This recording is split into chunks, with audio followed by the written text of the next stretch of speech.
Bonsoir à tous. À l'heure où j'enregistre cette vidéo, 2h39, septembre, nous sommes à 789 abonnés. Et c'est la 50e vidéo. Yay! Alors, pour ça, merci à vous.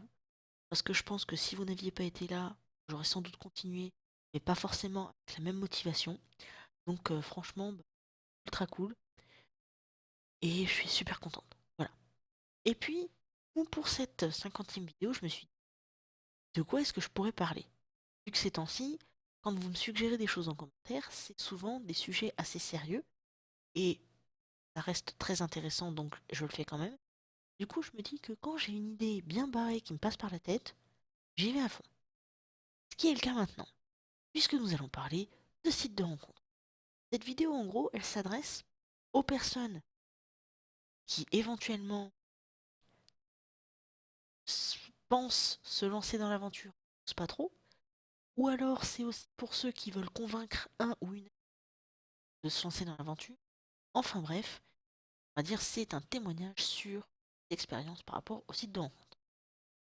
Première chose que je trouve très importante, il faut pas avoir peur de ces sites. En tout cas, pas plus que vous auriez peur de la plupart des autres sites qui existent. Parce que de toute façon, une personne qui cherchera à nuire ou à vous envoyer des choses obscènes trouvera forcément un faire si elle est déterminée et elle n'aura pas besoin d'un site de rencontre pour ça. Parce que ça passe partout. Je veux dire, moi par exemple, j'en ai sur ma page Facebook, celle qui est liée à mes chaînes YouTube, etc. et à mon blog, qui m'ont envoyé des messages pour draguer. Ok. Ensuite, l'un des trucs essentiels, de toute façon, quand on utilise ces systèmes-là, c'est d'avoir des limites assez claires.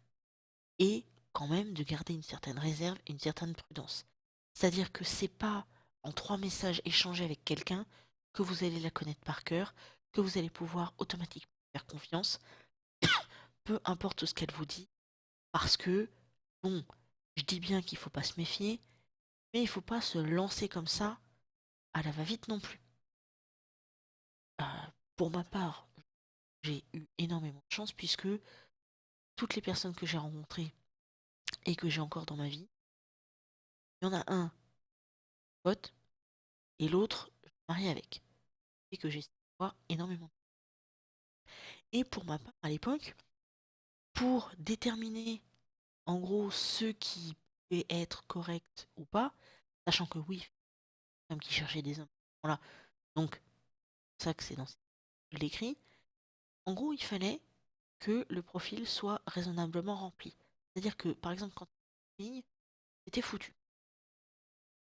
Si il n'y avait pas de photo, c'était foutu. Si la photo représentait une voiture et le mec genre à l'intérieur de la voiture voit plus de voitures que pareil, c'était foutu.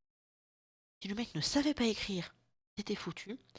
Alors ça peut être assez controversé, mais on va dire, ayant certains côtés très pinailleux, c'est l'un des trucs où je pouvais vraiment pas apprécier si, si c'était écrit n'importe comment. Parce que généralement, quand c'était écrit n'importe comment en langage SMS ou quoi que ce soit, les photos qui accompagnaient correspondaient au niveau d'orthographe, entre guillemets, et tu sentais que la personnalité, elle n'était pas fameuse. Même si je reconnais tout à fait qu'il y a des personnes qui ont de réelles difficultés avec l'orthographe.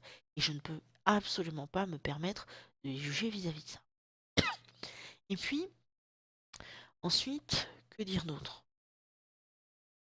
Je dirais que pour le reste, euh, bien que je préconise toujours une certaine prudence, il faut pouvoir aussi se dire que c'est un système qui est presque parfait pour les gens qui sont un petit peu timides ou quoi que ce soit, parce que, bah du coup, comme au départ, par texte, bah, vous êtes libre de poursuivre ou pas, vous êtes vraiment tranquille. Sur la plupart des sites, vous pouvez bloquer les gens si vous rendez compte que la personne ne vous convient pas, etc. Il y a vraiment pas mal d'outils qui font que vous pouvez maîtriser tout ça jusqu'au bout. Alors après, il y a aussi d'autres petites choses. Par exemple, je parle des deux personnes qui sont encore. Mais évidemment, j'ai parlé à pas mal de monde.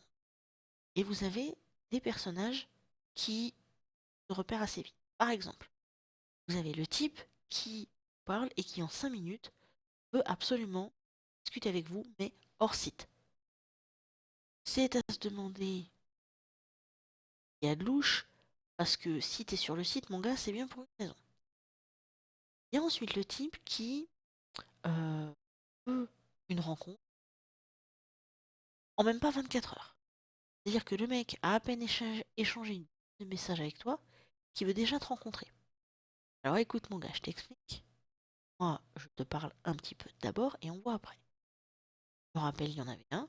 Je lui avais envoyé un message à 10 heures du matin et à 18 heures, il était en train de gueuler parce que je voulais pas le voir. J'ai lâché l'affaire. Il y a aussi ceux qui envoient des messages très graveleux dès le départ.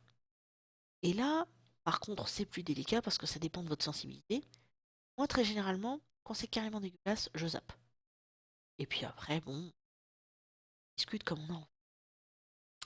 Et ceci dit, étant donné que je vais quand même me marier avec le dernier homme que j'ai rencontré sur l'Internet, je voudrais vous dire, c'est que même si le fait de les utiliser ne garantit rien, parce que bon, ça reste la nature, rien de ça au final, vous pouvez vivre de très belles choses grâce à ces sites.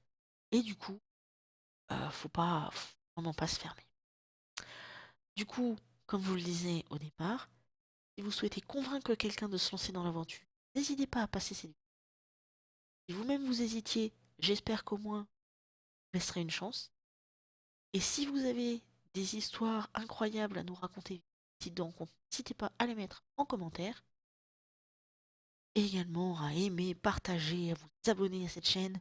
Wouhou! Et encore une fois, 50e vidéo, c'est la fête. Et merci à vous de me suivre.